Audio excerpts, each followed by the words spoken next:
It was early morning. Perhaps it could be said that it was the point where the end of dawn and the beginning of morning meet. As the sun began to rise, the training ground on one side of the parade ground was bathed in an orange glow. How many people would be out at the parade ground at this hour? If not for the patrolling night watch, Enkrid would be the only one. So, seeing someone else already at the parade ground earlier than himself at this hour was a rare occurrence. No, it was the first time, actually. Thinking this, Enkrid placed his right hand on his waist and saluted. It was someone worthy of such respect. The one who hosted yesterday's banquet and currently the commander responsible for the city of the border guard. Nod. Battalion Commander Marcus nodded in acknowledgement of the salute. Marcus was not alone. It was rare for him to be alone. There were two others with him. The two stood in the shadows of a corner of the parade ground. One of them, Frog, stepped forward. It was difficult for a human to fully distinguish the appearance of a frog. But it was clear that this frog was different from the ones encountered before. There was no scar on its neck. It did not have a fierce look in its eyes. Instead, there was a sense of curiosity, and its white cheeks puffed up slightly. Ribbit. Frog made its characteristic sound, surveying Enkrid from head to toe. From head to toe and back again, its gaze lingered on his face. It was a skill to so clearly indicate where one was looking. It seems an introduction is in order, Marcus said from behind. It was a timely suggestion. Frog stopped its ribbiting and opened its mouth.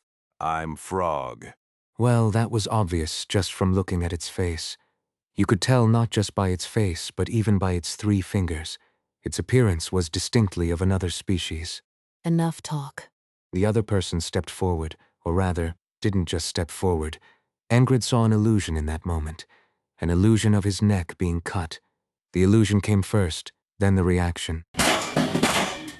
The sound of swords clashing echoed through the parade ground. Enkrid blocked the attack with a half-drawn sword. When had he drawn his sword?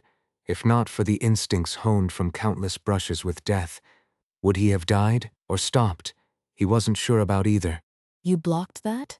A voice came from the other person. The voice was high and thin, a woman with short hair tied back tightly. Her round face seemed gentle, but the sword in her hand was anything but. Shall we continue? With a voice full of ease, the blade struck again. What could he say? There was nothing to describe it but to say it was an onslaught.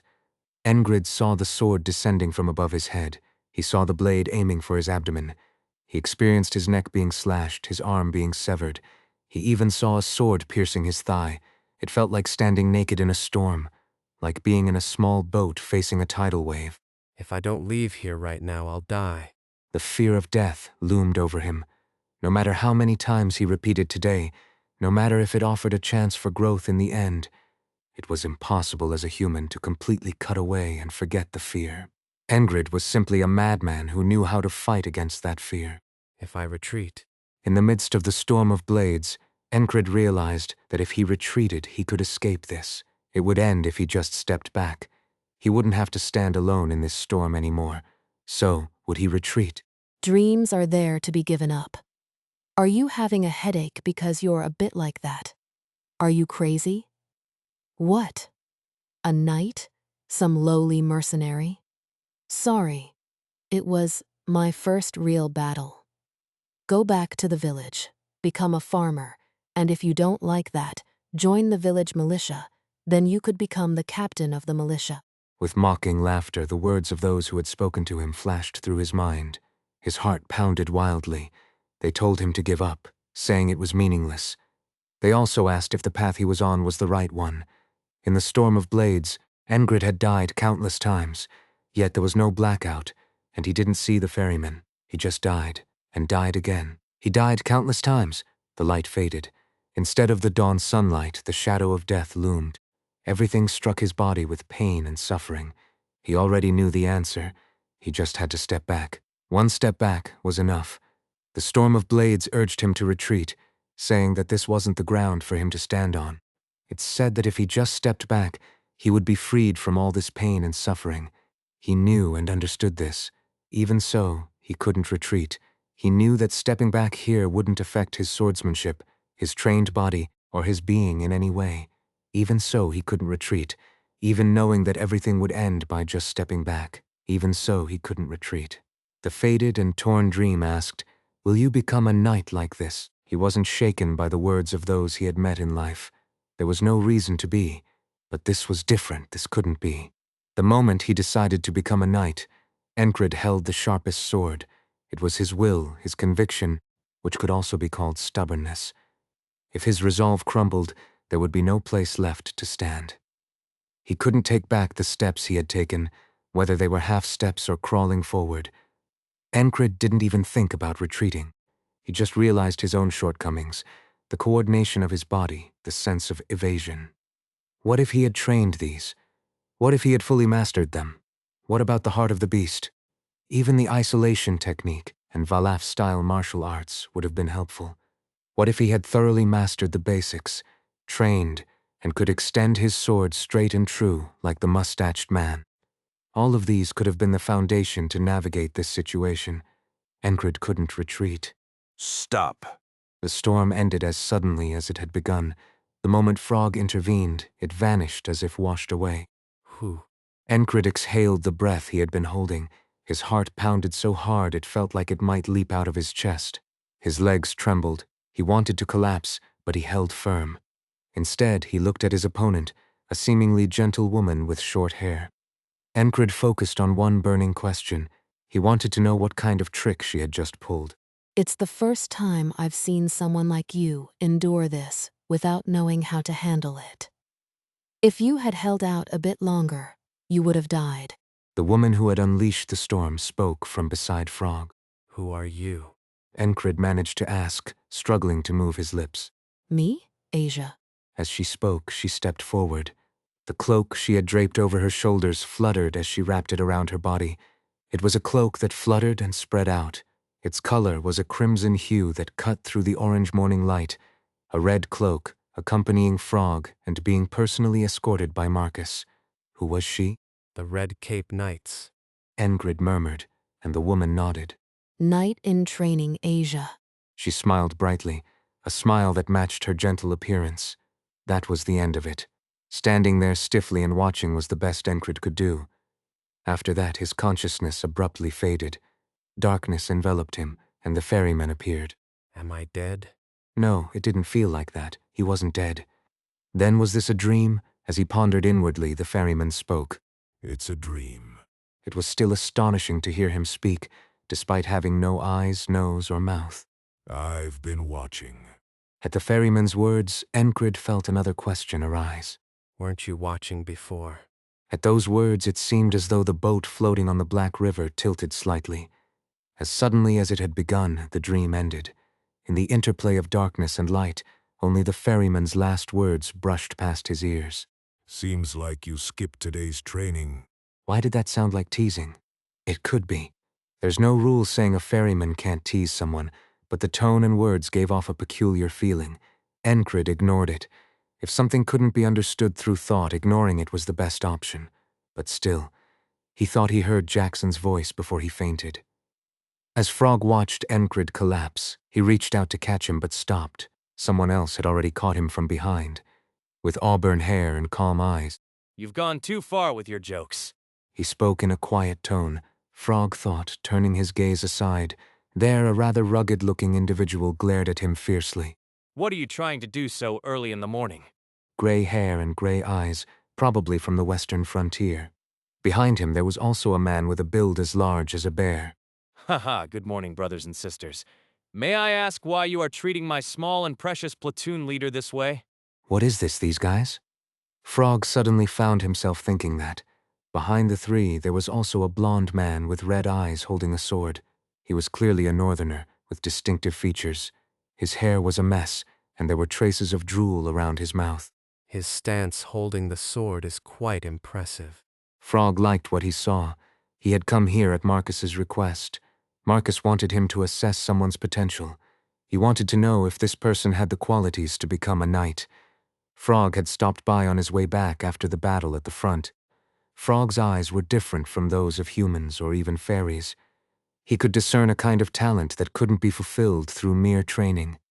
Because of his unique insight and experience, people called him the Able Decider, a talent identifier. The frog present now was the talent identifier. While it wasn't always apparent at a glance, sometimes seeing was enough, especially if the person was a gem shining alone, even in the mud. These individuals were like that. In Frog's eyes, they were people with a 1 in 10,000 talent, selected from among 1,000 such talents. Who are these people? Madman platoon members. Marcus answered from behind. It seemed he had heard a rough explanation. Hadn't he called them all crazy? It was almost surprising that they only followed their platoon leader. It's a shame. For now, there was no opportunity to take them under his wing. Moreover, with the hostility they were showing, they weren't the kind of people to be accepted lightly. Just because someone has talent doesn't mean they are destined to become a knight. It's not always necessary to take them in. What is a knight? It's a world where all conditions must be met, and only such people are gathered to be called knights. Quite a collection of interesting individuals. Asia spoke from behind. She wasn't particularly belligerent. She had just done the test Marcus had requested. Asia showed her open palms as she spoke, indicating she had no intention of fighting. It would have been quite surprising to Enkrid if he knew. After the first strike, she had sheathed her sword and hadn't drawn it again. Everything had been achieved through aura and pressure. She had knocked him unconscious through sheer presence and pressure. It was something that only someone at a knight in training level could even think of attempting. In reality, it wasn't very efficient. It would have been easier to just knock him out with a single blow. There was no need to spread such a fierce aura and go to such lengths. It consumed a significant amount of mental energy as well. Asia had only done it because Marcus asked her to. It was a test for those with promising potential, nothing more. There was no need for any threatening atmosphere.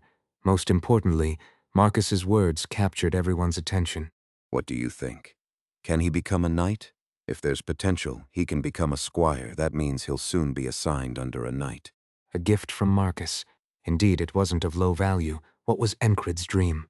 What did he desire? What did he want the most? A gift must be valuable for it to be meaningful. Marcus thought he was putting what he learned from politics to good use. He had prepared what the person wanted most. The question was posed. Asia spoke first. No. Then Frog followed. Not even close. What is a knight? Gather 1,000 talented individuals, then select a small number from that group. Only those who enter their world are called knights. This one is difficult. What about that side? Any interest? Frog asked, looking directly at one individual. The large, round eyes resembling a frog's focused on Ragna. Ragna blinked his sleepy eyes and spoke. Not interested. If he left his platoon leader, he would just be a lazy person. Knowing this about himself, he naturally refused. Well, this is a shame. Frog clicked his tongue in disappointment. Looking at them, a female frog would have taken an interest in them. Moreover, they had exceptional skills, so he thought it would be enjoyable if they joined the knighthood. And they refused? Even the proposal from the Red Cape Knights? They couldn't take everyone, but they could have accepted at least one. Interesting, friends. I've done as you asked. Don't forget that, Battalion Commander Marcus. Of course. Asia and Marcus spoke behind him. Asia patted Frog on the back. What are you doing? Let's go. Both had a lot of work to do. They needed to return to the capital to report the victory and convey the terms of the Aspen Agreement. And there were countless other tasks awaiting them. I'll stay for a few more days. Huh? Asia tilted her head, her ponytail swaying from side to side. What was he talking about? You go ahead. Frog said. Asia started to say something, but then closed her mouth. It wouldn't be a problem if she went alone. Her affiliation spoke for itself. She was a member of the Red Cape Knights. There was no need for Frog to explain further. Besides, frogs were known to be hedonists who couldn't control their desires and interests, so leaving him be was the best option. She figured he must have taken an interest in that red-haired soldier. All right then. With those words, Asia turned and left. Coincidentally, Vengeance, who had taken on the night watch, witnessed everything. He had come out to the morning training session, still bothered by the embarrassing scene at the banquet, intending to speak with Enkrid, and ended up seeing it all. No one paid him much attention. It wasn't considered significant that Enkrid's path to knighthood was deemed impossible. There were many people like that in the world. I'll impose on you for a few days. Frog said to Marcus. Marcus nodded, leaving the unconscious Enkrid behind. The morning meeting ended. As Asia was on her way back, she found it a bit peculiar. It seems to be the first time. A guy who managed to hold his ground without knowing how to wield the power of a knight. It wasn't that he overcame the pressure, he just endured it. Actually, upon reflection, he even took half a step forward. She was a junior knight, with sharp eyes that could catch even the smallest movements of an opponent. He was trying to move forward. Advance. How many soldiers could do that? Are there any? It doesn't seem likely. Well, if he realizes it, he might become a monster of a guy. But that's not an easy thing. Let's not bother with it. With that frog guy left, he'd take care of it. She had been asked and had done what she needed to do, so once she returned, it was over. Asia forgot about Enkrid in that way. There was no need to remember him. She did like his spirit and determination. Especially his face, she liked that too. But we probably won't see each other again. Talent is indeed merciless. The goddess of luck was always unfair. The horse she rode on kicked the ground with its hooves, moving forward. It was time to go back. Why? Vengeance felt unnecessarily anxious and uneasy. A knight had come to see Enkrid. They assessed his skills, and even the talent assessor Frog came. The result was harsh words exchanged. Why to this extent? Did they want him to lose his motivation? Was it unpleasant to see him so dedicated to his training? It was hard to guess what was going on in Battalion Commander Marcus's mind. Why did they have to stir up Enkrid, who was minding his own business? That he couldn't become a knight, that his limits were clear, and so he should quit. Why? For what reason? Vengeance didn't know Enkrid's dream.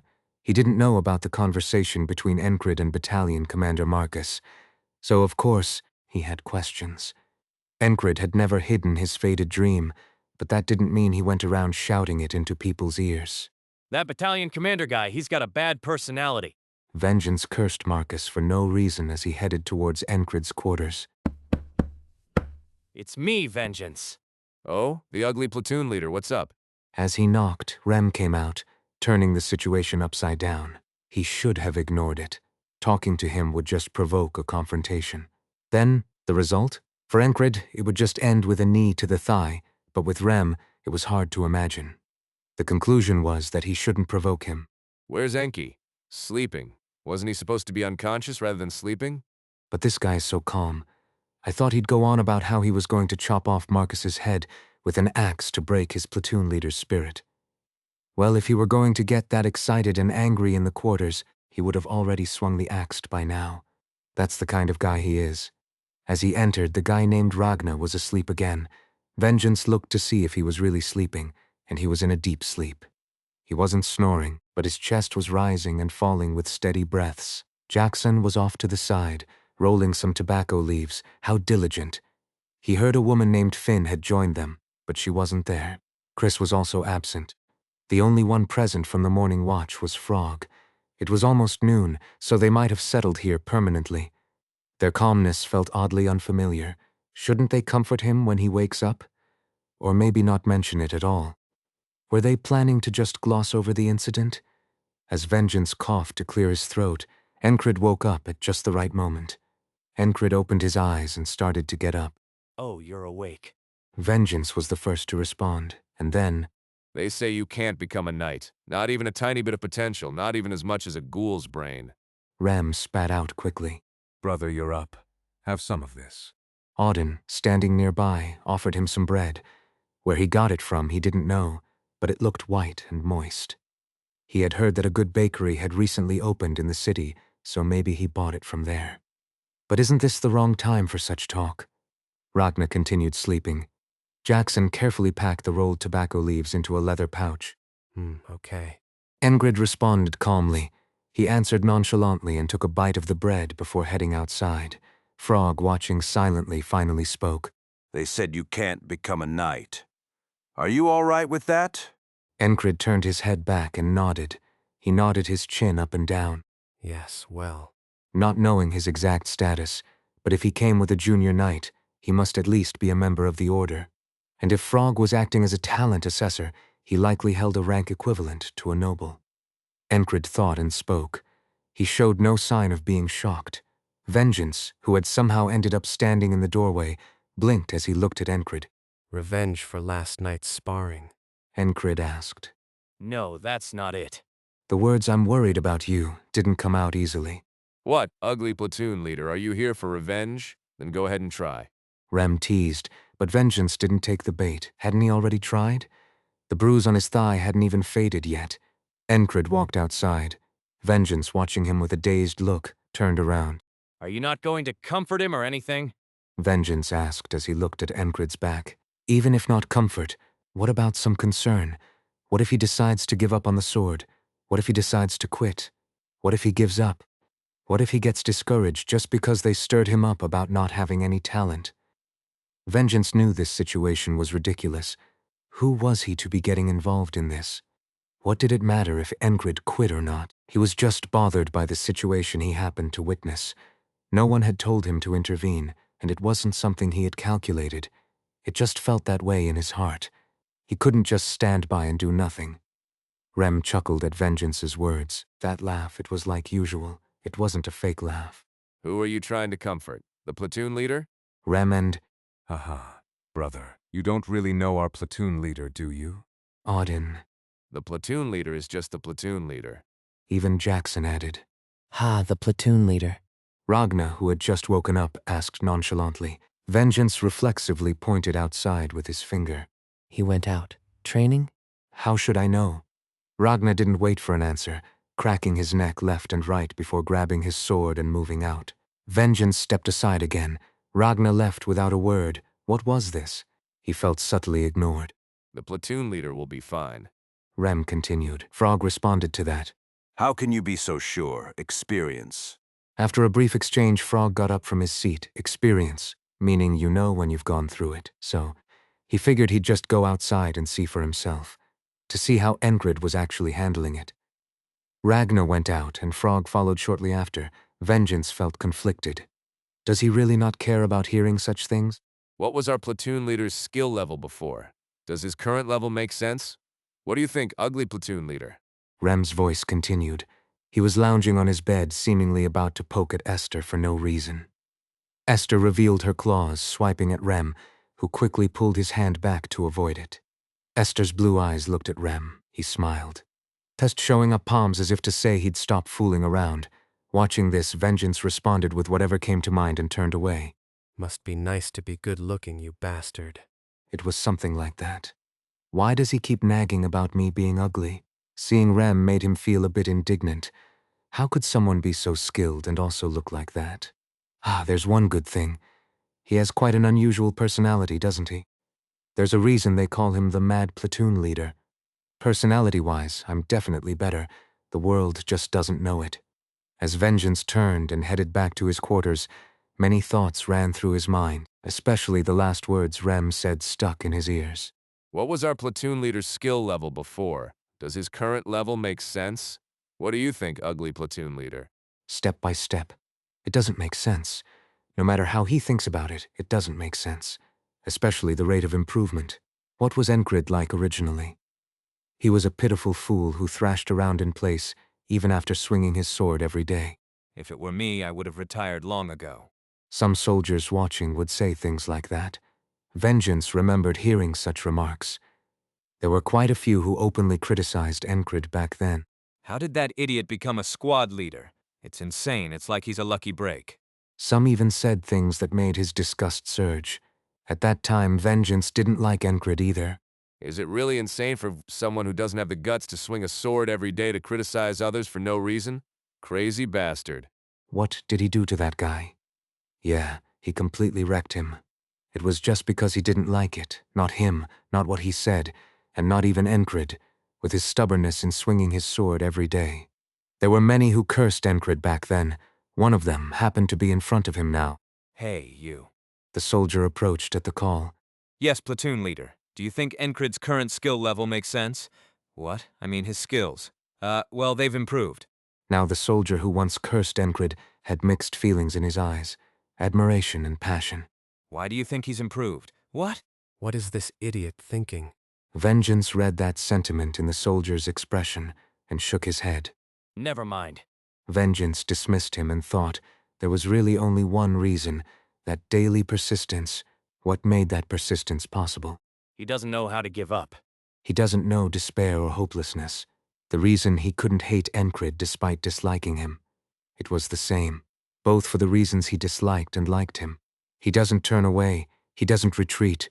He moves forward, envisioning the future. He dreams, he advances for the sake of his life. A person who shines because of that.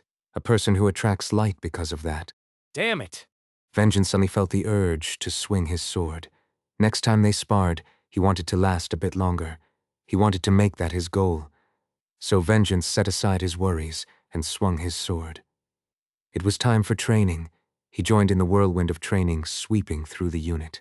The first thought that came to Enkrid's mind as soon as he woke up was this. Training. He had completely missed the morning training. Today there was especially a lot to do. Starting with the isolation technique, the sense of evasion, the heart of the beast, focus point, the heart of great strength, blade sense, Valaf-style martial arts, and basic sword training. Since I missed the morning training, I'll push the morning tasks to the afternoon. He decided to reduce his rest time. He knew how important rest was, but this was a special situation. Having fainted in the morning, he had lost time. For now, he put aside questions about what tricks Junior Knight Asia might have pulled. He had to do his tasks first, the daily routine, the start of training that should never be forgotten. As he opened his eyes, he heard strange things like he couldn't become a knight. He wondered why Vengeance was there. He chewed on the bread Odin gave him and headed to the training ground, starting to repeat his techniques. It didn't take long for him to sweat profusely. His undergarments were soaked quickly. Despite having fainted earlier, his head wasn't heavy, and he didn't feel pain anywhere. At that moment, it felt like he was about to die. He focused on training, but his thoughts continued. Handling 2 swords had made him accustomed to doing multiple things at once. What exactly was that? He could now create an aura. He had even immobilized a cat just by staring at it, but he couldn't show his opponent an invisible illusion. However, Enkrid saw such an illusion. A storm of blades, countless blades. A storm of blades that he couldn't take a single step forward into, a compulsion that made him feel like he would die if he didn't retreat. It was both a suggestion and a coercion. It was as if Asia's blade was saying that. Had his opponent even drawn their sword then? It didn't seem like it. He exhaled deeply and steadied his breathing. Training, training, training once more. It was around the time he finished the delayed morning training. They said you can't become a knight. Doesn't that shock you? It was Frog who approached him briskly. Shock? Shock? What shock? He asked back with genuine confusion. Well, well. Frog scratched his nose with his thick fingers. You're an interesting guy. Frog said, followed by Ragna approaching from behind. What did you see? Enkrid's gaze turned to Ragna.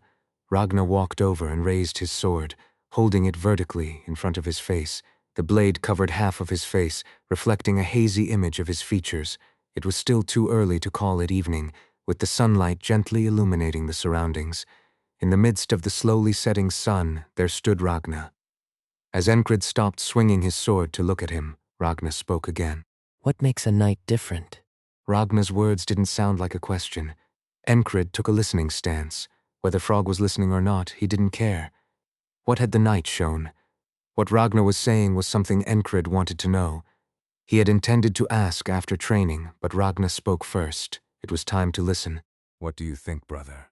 This was after Ragna, Frog, and Vengeance had left. Odin spoke to the empty air. Though it was a question, his tone and manner were akin to offering a prayer. Rem picked his nose as he replied. Damn it, they'll figure it out. As he answered, Rem thought about it. He had told the platoon leader, who said his dream was to become a knight, that it would never come true.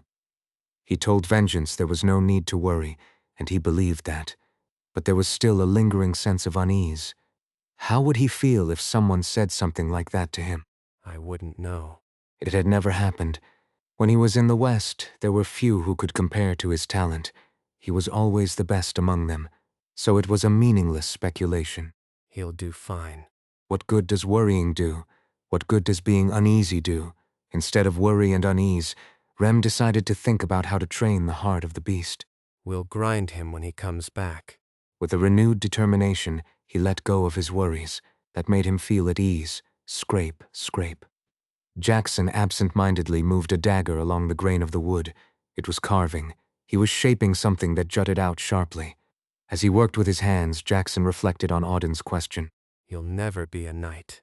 The weight of the words would vary depending on who said them. What if it was Frog, who was known to be a talent evaluator, who said it? Would it be a shock? By general standards, it would be a shock. It could change one's life.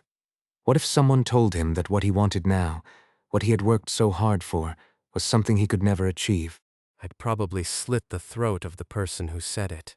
What about Enkrid, the platoon leader? Would he be shaken? Jackson continued carving, deep in thought.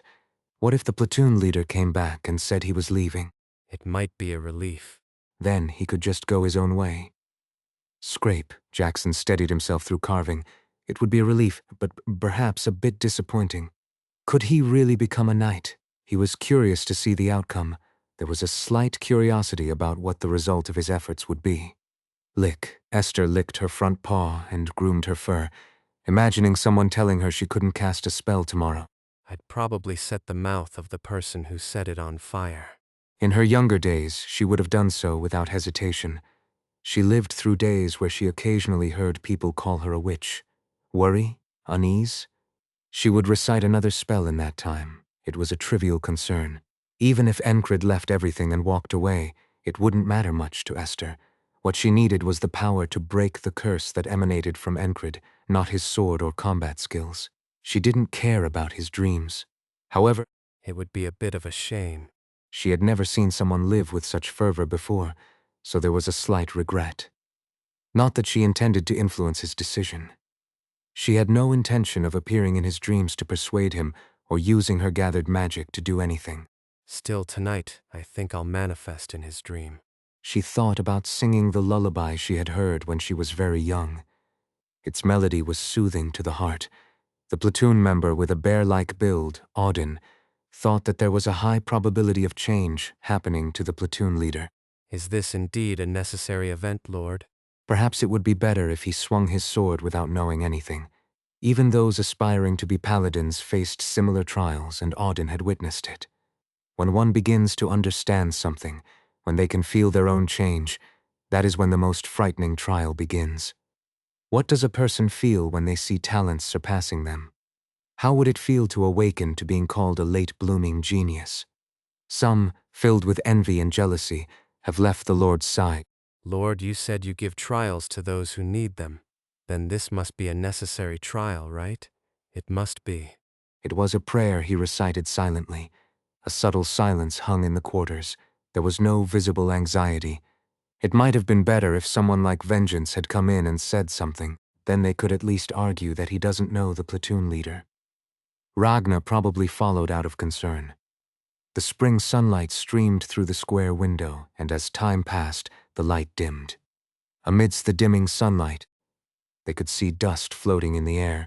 If Kreis had been there, he would have said something about needing to clean. As the sunlight faded and the evening approached, they started feeling hungry, wondering if it was time for a meal. The platoon members and Esther kept silent, each engaged in their own tasks. Rem threw and caught his axe. Thud, thump. The sound spread through the silence, the axe cutting through the air and the dull thud as he caught it. Auden knelt, unmoving. Jackson continued carving, making scraping sounds, while Esther licked her front paw. It was that kind of timing. They said that eating was important, whether for training or anything else. It was also time for the platoon leader to return. Thump, creak. As the door opened, everyone's attention turned forward. The sound of the axe cutting through the air and the carving knife shaving wood ceased, bringing perfect silence. What? Were you waiting for me? Finn, standing halfway inside the quarters, asked. The atmosphere felt peculiar, and as he stood there, he said, Could you move out of the way? Enkrid's voice came from behind. Finn stepped inside, making way. Everyone's gaze naturally turned to Enkrid. Sword Knight, Dream. The things he had seen and experienced in Asia. The fire of longing reignited in Enkrid's eyes. That heat and desire were palpable to Ragna just by looking at him. Indeed, if they were the type to waver and give up, they wouldn't be able to inspire motivation in me. A sword that emits light and cuts down hundreds in a single stroke is something even a knight can't do. But for someone who has been granted the title of knight or has attained a similar enlightenment, they can cut and stab hundreds in sequence, no matter what weapon they hold. Ragnar was surprised at how smoothly the words flowed from his mouth. It made sense, given that he had long thought he would one day have to say something like this, since becoming a knight was a dream. It was something he had prepared to say. There was a time when he told someone to wait because it wasn't time yet. Was it right after seeing a squire perform well on the battlefield? Now was the time to keep his word from back then. It was time to give an answer, or something like it, to those who were waiting. How is that possible? Ragnar had once wondered this himself. Of course, he quickly resolved that question.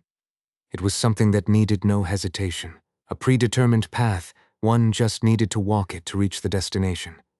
For him, something that was a straightforward task was, for others, a path they had to tread, shedding blood and sweat. The gap between them and the fervent desire it ignited in others, because of that gap, always set a fire in Ragnar's heart. To become a knight, out of 10,000 with talent, 1,000 are selected. Then from those 1,000, 100 are chosen. Out of those 100, 10 are further selected. There are many who are good with swords. Quite a few exceed their limits. But those who understand will are rare. This is why the number of knights remains in the dozens. Wow, wouldn't knowing that lead to more despair? Frog added from behind. Sitting on the floor, he rested his arms on his knees, seemingly watching the conversation unfold. Ragnar ignored him, as did Enkrid. Enkrid focused on Ragnar's words. He listened and absorbed them. It was a moment where a new milestone was being set on his path. Will is the collective term for all the forces that allow a knight to exhibit superhuman strength. Again, will is willpower, and willpower is will. The first step to realizing such will is to reach the limits of human capacity. Gathering talent after talent, only a few, a minority, experience surpassing their limits. After surpassing those limits, only a few among them realize will. That number could be 1 in 10,000. Sometimes, it couldn't even be 1 in 10,000. Will, which some call willpower and others refer to as some kind of force, is an unknown something. Even if one said it was the power obtained by knights after surpassing human limits, it was still correct. The conclusion was simple. Without will, one could not become a knight. That was what Ragnar's words conveyed. What happens when you reach your limits? Greed and desire entangled within him moved Enkrid's mouth. That's just the beginning. After that, realizing will is, Ragnar stopped mid-sentence. Was his method correct? He wasn't sure. Should he explain everything he knew? Ragnar felt his understanding was limited. Was this enough? As doubts arose, his words stopped. Surprisingly, Frog filled in the gaps left by Ragnar's hesitation. Some realize it after swinging their sword 10,000 times alone. Others through repeated meditation, and some awaken their abilities the moment they encounter will. So, how did it feel? The pressure from Asia? Frog explained and then asked. Enkrid's gaze shifted toward Frog's bulging eyes. I saw an illusion of blades raining down. What should he call it? Putting it into words felt childish. A storm of blades? A tidal wave of blades? Good instinct, Frog said, letting out a gurgling sound. It was laughter.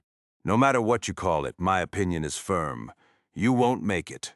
Frog spoke while resting his chin on his hand, still seated. When it came to talent evaluation, was Frog ever wrong? There were times. Nothing in the world is perfect. Frog was no exception. They weren't perfect or complete. They weren't gods. But even so, they could see certain things. Potential, even a glimmer of it, must be visible to be considered possible. With Enkrid, nothing was visible. Not even a hint. In fact, it was surprising that he had reached his current level of skill. He must have faced death countless times. Frog's sharp intuition told him that Enkrid's skill was likely honed through at least hundreds of life-threatening situations. A skill built through narrow survival. And yet, the man before him, with black hair, blue eyes, and a distinctively handsome appearance, showed no hesitation in his gaze. How could that be? Frog's cheeks puffed up and then deflated. This time it was a sign of admiration. Frog's emotions often showed through his cheeks. Of course, to humans it was hard to discern whether it was anger, joy, admiration, or sadness. Enkrid suddenly recalled old memories. All those who had told him he wouldn't succeed, it had always been that way. People said the path he walked was wrong. The whole world said it wouldn't work. Yes, it had always been like that. So, this time was no different. Is that so? A monotonous response, polite yet acknowledging the other's status. And that was it. Regardless of Frog's purpose, Enkrid would follow his own path. It was his task, his journey toward an unforgettable dream. He was a wanderer searching for a dream, a man walking along a path looking for a signpost along the way. Then can I ask another question? How does one reach their limits? Enkrid turned his gaze back to Ragna, speaking again. Ragna admired his unchanging demeanor. He admired him knowing, and because he knew, he admired him. You refine all the skills you possess. Only you can know when you've reached your limit. So you push yourself to the limits of human capability, and at that moment, Ragna started to stumble over his words as usual. Enkrid nodded, cutting him off. Ah, I understand. It meant to continue as he had been. That's how Enkrid understood it. The explanation had been elaborate, but in the end it boiled down to something simple. Why make it so complicated? Hey, isn't this the part where you kneel and lament? Is my talent only this much? Frog asked, rolling his eyes. I don't have time for that. Enkrid responded plainly and swung his sword, reflecting on what he had, reviewing it, and moving forward. The same as always. He did what he always did. That guy is definitely crazy. Frog's cheeks puffed up even more. The gurgling sound grew louder, this time expressing intense curiosity. Ragna watched Enkrid closely. Frog observed the man who was the reason he stayed in this place, the man with black hair and blue eyes. His focus had never been Ragna, it had always been Enkrid. This wasn't a matter of talent assessment, but a gut feeling based on experience. Types like him do tend to cause a stir. He couldn't become a knight, so what would he become? That question piqued Frog's curiosity. I'll watch a little longer. With that decision, Frog resolved to stay. Enkrid swung his sword, as always again, repeatedly. Whether Frog or Ragna was watching, he honed his basic skills. A new milestone appeared. His faded dream began to regain color. While everyone else worried about despair and frustration, Enkrid alone saw hope. It was called will. Some called it willpower, but it was described as a certain mystery. He just needed to master it, reach the limit and surpass it. Was that such a big deal? It was what he had always done, time and time again. That was all there was to it. Just as they entered the barracks. The platoon leader definitely doesn't seem normal. Hearing such words from Rem, Enkrid felt a strange sensation. Why does this guy always say things like this to him, without considering his own state? Is that something you should be saying? They joked, and despite being reprimanded, Rem smirked. What could he possibly be happy about? Enkrid disliked that smile. But what could he say that the smile was annoying, that it made him sick? It was all pointless talk. Enkrid shrugged his shoulders. So have you finished training, brother? Auden seemed to glow, as if he was radiating light, approaching like a bear. He seemed to be in a very good mood. But why was he approaching with the lamplight behind him? His gentle smile was like the one he had when he increased his weight during the isolation technique. Oh, yes. In reality, he had added the afternoon training to the insufficient morning training. His legs weren't trembling, come to think of it. Since when? Even after finishing all the training, he no longer felt like he was going to die. He could endure it, unless he was recklessly enduring with the heart of the beast activated. While thinking about that for a moment, I have something to do. Jackson brushed past them and left. Since returning to the unit, it seemed he spent more time outside than in the barracks, but he seemed to be leaving a bit late today. Krung. Esther was sprawled on Enkrid's bed, waving a paw. It looked like she was saying welcome. Yeah, I'm here. Would anyone think he was crazy for greeting a panther? Well, who cares? Trying desperately to become a knight probably looks crazier. Just because he hadn't given up on his dream. Walking a path with conviction and more than stubbornness didn't mean he lived with closed eyes and ears. Not perfectly, but Enkrid had a rough idea of how he appeared to people, especially those seeing him for the first time. Do I look like I'm half crazy? On the surface, he seemed fine, but his actions were incomprehensible, at least better than Rem. It wasn't much comfort, But it was better than being crazy like him, better than swinging an axe at a superior's head. Rem opened his mouth as if he felt something. Your eyes look really disturbing. Rem had a good sense. It's nothing. Enkrid avoided his gray eyes and suggested they eat. It was time to eat and drink. They should rest when they need to rest. Shall we? I'll go ahead and check for seats in the dining hall. Kreis moved first. In the meantime, Enkrid quickly washed himself in the barracks bathroom. They didn't dawdle and headed to the dining hall. Enkrid also quickly wiped himself down and left, holding Esther. It's not a special meal, but the border guard's mess hall isn't bad. Of course, someone with picky tastes might dislike it. Is there no bread? Ragna said. With a face that looks like he eats dirt, why does he always nitpick? They were sitting around the table, taking up the center of the dining hall. Everyone was busy sneaking glances at them. Normally, their platoon wouldn't attract this much attention, even if they were known as the Madmen platoon. But Frog was among them. It seemed like Frog was observing Rem as he scolded Ragna. His bulging eyes, resembling a frog's, watched the two intently. It's a night where I don't want to mingle with lowly barbarians. You want me to feed you directly? If it's too much trouble to chew and digest, should I just put it directly into your stomach? As he spoke, Rem mimicked slashing his belly with the side of his hand. They were truly a consistent bunch. The lamb is quite good. It's well seasoned. Enkrid interjected just in time. Rem and Ragna were moments away from a conversation involving axes and swords in the middle of the dining hall. I see. Is that so? Rem and Ragna withdrew the hostile looks they were giving each other. Lately, it seemed like they were listening to him more, which Enkrid found curious every time. In truth, he had felt something odd before. Why do fights end when I intervene? Why could he be the platoon leader here? All he had done was treat them honestly and straightforwardly. He spoke his mind, asked questions when curious. He was direct but respectful. That was all. Or maybe it's not that they're listening to me, but that they're getting along better. It was something only Enkrid felt. But recently their fights didn't feel like real fights. They seemed to end at the point of confirming each other's skills. Even before, though their words were harsh, they respected each other's boundaries. Now, it felt like they didn't even need to clearly define those boundaries to avoid fighting. It's like watching wild animals in the plains becoming friends. While Enkrid pondered this, Frog spoke up, chewing on some salad. Fresh vegetables, huh?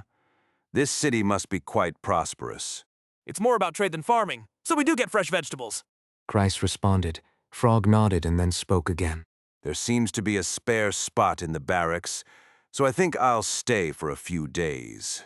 Besides the salad, there wasn't much for Frog to eat. They only ate insects or plants. No one reacted to his words, puzzled by what he meant. Even Enkrid was confused. This was Frog, a distinguished person returning from the main force. So where was he planning to stay? Everyone cast questioning glances. Frog, still eating and not looking up, replied, I'll take the spot next to you. No matter how others treated him, Enkrid always maintained basic courtesy. After all, wasn't he the platoon leader? Even if he appeared half crazy to those seeing him for the first time, those who were close to him would know better.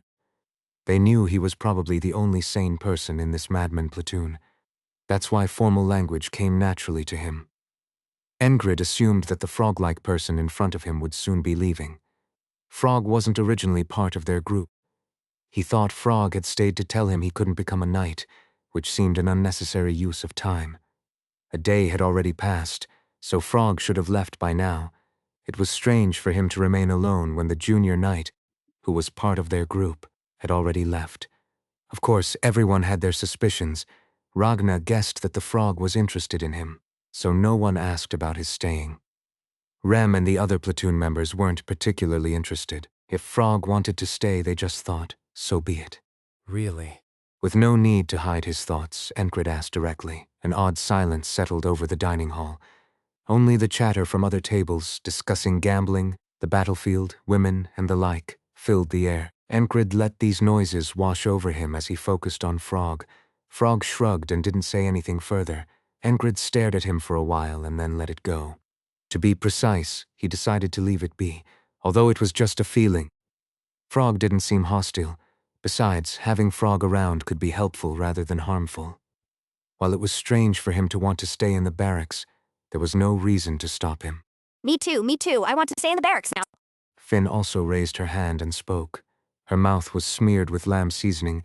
She wasn't the type to eat delicately. She was a ranger, and expecting proper dining etiquette from someone used to living under the stars and using the night sky as a blanket was silly. Besides, they were in a barracks. No one here bothered with formalities. Only Frog showed any sign of refinement. Enkrid didn't know much, but he imagined that's how a noble would eat. Moving the greens onto his plate, cutting them into small pieces, and popping them into his mouth. Of course, Frog's eating style was unique to him, using his tongue to snap up food. Go ahead. Enkrid granted permission. While they hadn't officially joined the platoon, staying in the barracks wouldn't be a problem. Should I report this? He thought he should. If they wanted to stay, they could. Enkrid pondered this while continuing to eat. The lamb seasoning was quite good. With a subtle herbal aroma and the right amount of fat, it filled his mouth with a spicy and sweet taste. The seasoning was really well done. The meal was relatively pleasant compared to usual. Brother, today's lamb is really excellent. Odin laughed heartily. You like that, huh? Stop worrying about others and keep your hands busy. Oh, and that thing next to you is called a fork. If you don't know how to use it, just leave it. Rem and Ragna were bickering, but there was no real hostility, so things were quite harmonious. It felt like the atmosphere had been tense when he first entered the barracks. This is interesting. Really, none of them are normal. Finn muttered. She was an experienced ranger. She had encountered all sorts of people in various situations, but she had never seen a group as peculiar as this madman platoon. They were a mix of unusual skills and personalities, anything but ordinary. Finn continued chewing her meat.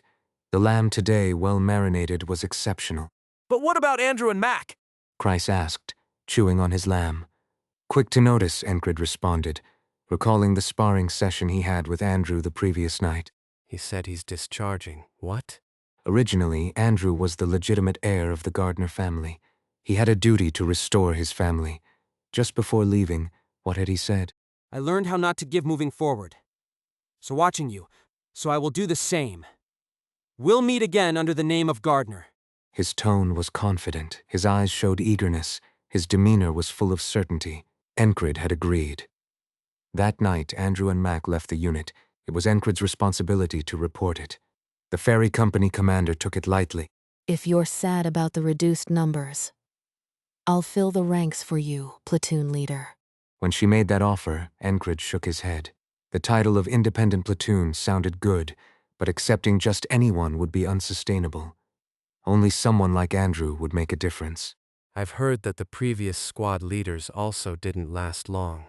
Rather than increasing numbers unnecessarily, it was better to maintain the current situation if there were no issues. We're fine.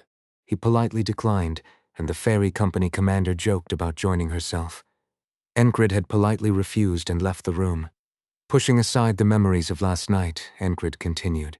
They're not coming back, and the formation will remain as it is for now. Okay. Chryse seemed to understand and let it pass. What? One of my toys left without saying a word to me? Rem suddenly stood up. I'm gonna check on something. With that, Rem stormed out. I'm sleepy, so I'm leaving. Ragna also got up as soon as he finished his meal. It's time for prayer. Auden left as well. Enkrid finished the remaining food, washed it down with cheap tea from the mess hall, and headed outside. As he started walking towards the training grounds instead of the barracks, Frog asked from behind. Where are you going? Enkrid answered indifferently. There's still training left. It was now time for the evening training session. Frog, hearing this, stopped in his tracks for the first time. You're going to train again. For the first time since meeting Enkrid, Frog sounded somewhat surprised. Of course. Enkrid remained indifferent, regardless of whether Frog stayed or left, or whatever happened, whether people said he couldn't become a knight or not. Work needed to be done, and he would do it. Putting off today's work for tomorrow? Enkrid wasn't that kind of person. In fact, he was the kind of person who would even pull tomorrow's tasks into today, a kind of madness in itself. This guy is the craziest of them all. Frog thought to himself. The madman platoon indeed, and this guy seemed the craziest of them all. While Enkrid believed he was the most sane, that was merely his own perspective. The views of others were quite significantly different. Frog Luagern stared at the man swinging his sword. The blade fell abruptly, from top to bottom. The sound of the sword's movement echoed. The scent of iron tickled Frog's nose. Luagern, with his talent for discernment, observed the man's sword closely and assessed it, extremely earnest, utterly cautious. How could he strive to give his best every single day, every single hour, every single moment, despite the repetitive nature of his swings? The man would swing his sword after breakfast, then practice tumbling and lifting heavy stones, repeatedly sitting and standing. After lunch, he would resume swinging his sword, even carrying it while attending to personal matters. Sometimes he would train to dodge stones, and he often sparred. His opponents were his own comrades, all of whom were significantly more skilled than him. Are they at their limit, or have they surpassed it? The talent for discernment works through observation and insight, posture and attitude, and the speed of skill improvement. In essence, it comes down to intuition. It involves the realm of instinct and sixth sense. How is this discernment made in the realm of instinct and sixth sense? It's by observing those who have lived that way, understanding through experience. In this regard, Frog was exceptional among those with the talent for discernment. In other words, he had a lot of experience. He had seen countless individuals swing their swords and surpass their limits. Through such repeated observations, he could gauge a person at first sight. And Frog's instincts repeatedly told him, that man cannot become a knight. To outline the conditions for becoming a knight, the foremost is reaching the limit of human capability. This itself requires talent among dozens or hundreds, but that's just the beginning.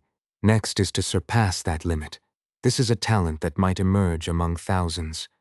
After encountering and surpassing one's limits, realize the will. Most people falter at this stage. This path cannot be breached by talent alone. Interestingly, those with exceptional talent often set their limits too low.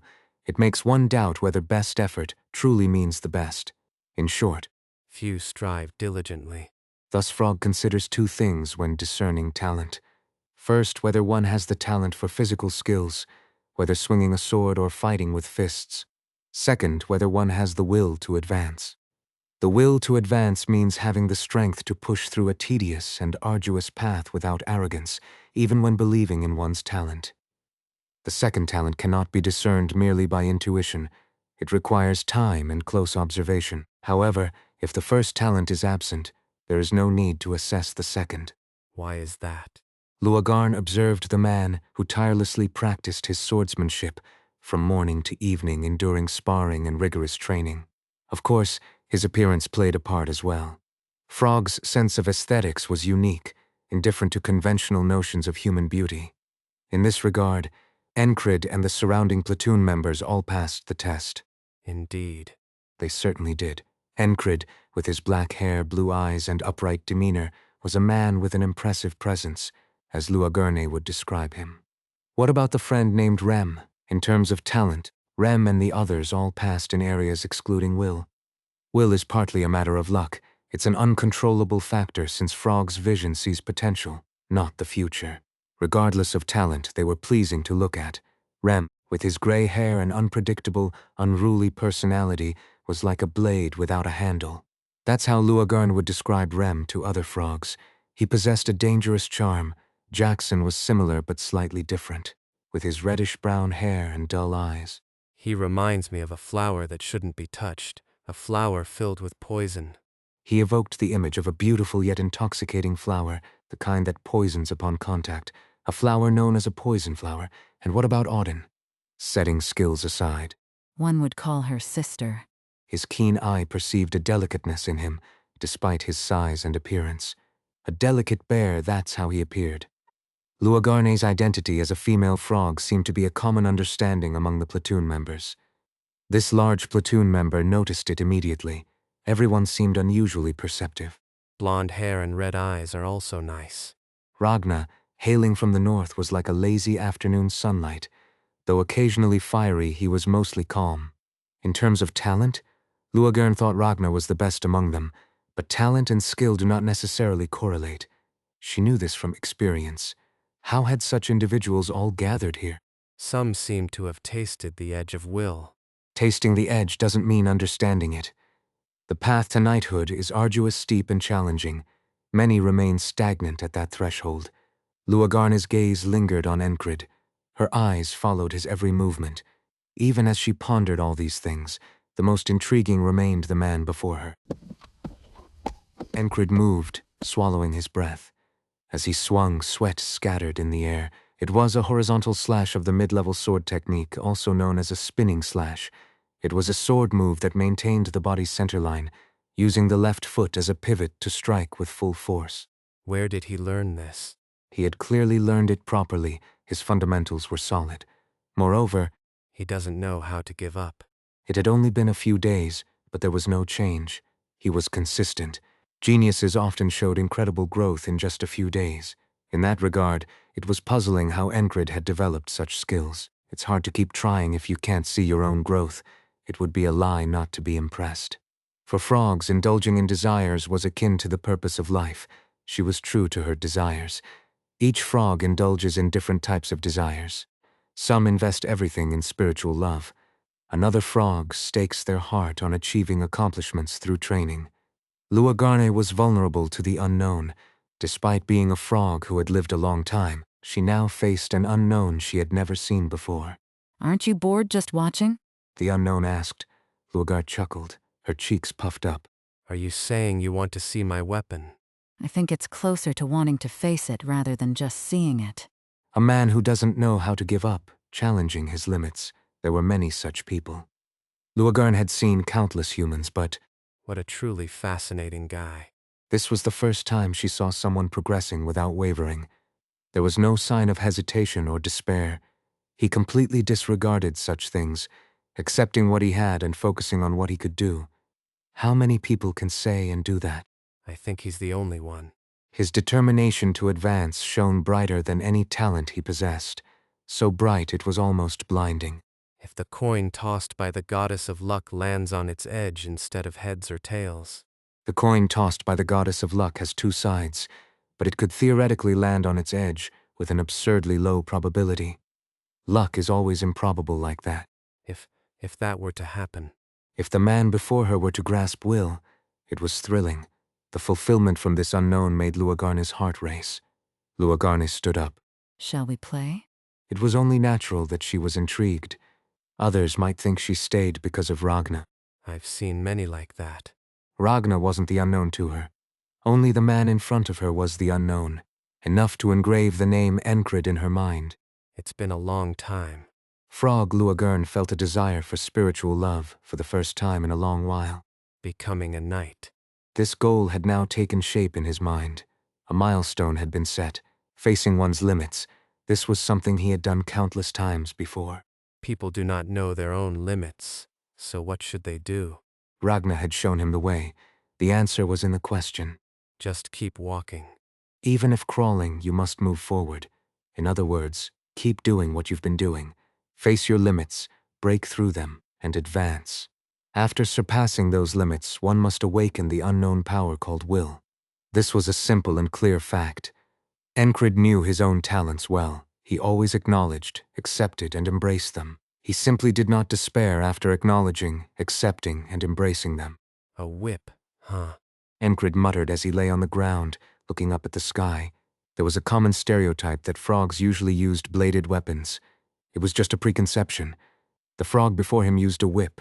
The handle was looped, curling into a circular shape.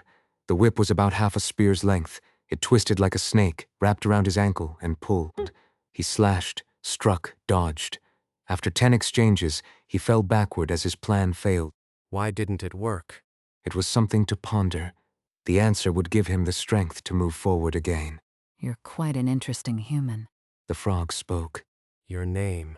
Enkrid finally asked for the name. Luagarne, you can call me Lua. You can call me Enki. It wasn't a formal introduction. It was just a way to ease the time they would spend together in the future, however long that might be. Enkrid responded and stood up. There was still much to do. It wasn't time to rest just because he had fallen. The training had started in the early morning, and it was now past noon, so there was still plenty of time to keep moving. Once more.